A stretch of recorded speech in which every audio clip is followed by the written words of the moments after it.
Year దేవుడితో start అయింది, హనుమాన్తో start అయింది.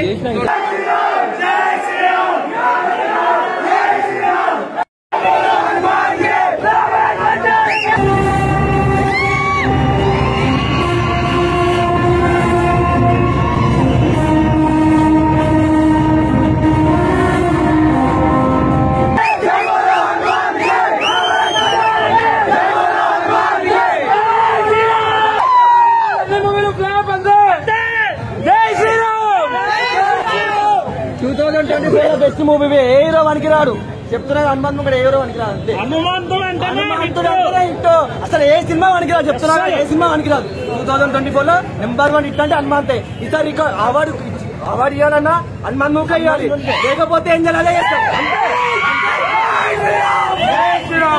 గుండ్రకారం మూసుకోవాల్సిందే. గుండ్రకారం అంతే అంతే. बोला भैया सलमान फिल्म देखा, हमको बहुत पसंद अच्छी. जय श्री राम. जय श्री राम.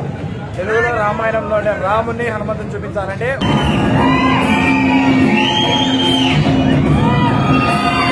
ఒక్క తెలుగు ఇండస్ట్రీ ఓం రావత్ కాదు కదా, ఆడుతో వచ్చిన తెలుగు ఇండస్ట్రీ అంతే అంతే. ఓం రాజు చెప్పాలి మనం.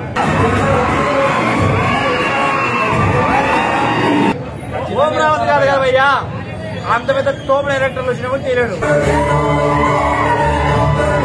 రాముని అందులోనే హనుమంతుని చూపించాలంటే ఒక్క తెలుగు ఇండస్ట్రీ మొగోడు మాత్రమే చూపించారు. ఇప్పుడు చూశారు కదా ప్రశాంత్ వర్మ, ఆ లాస్ట్ సీన్ ఒకటి ఉంది చూస్తే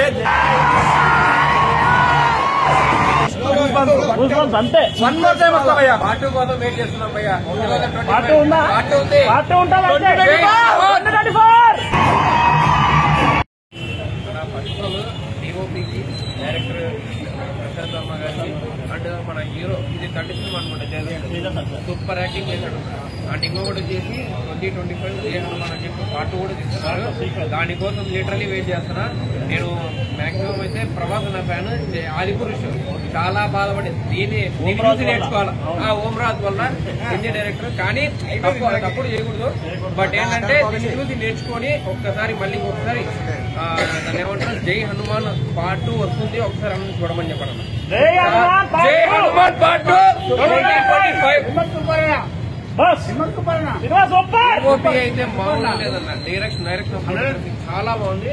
విజువల్ ఫీస్ట్ మన ఫ్యాన్స్ కి సంక్రాంతికి ఫస్ట్ బ్లాక్ బస్టర్.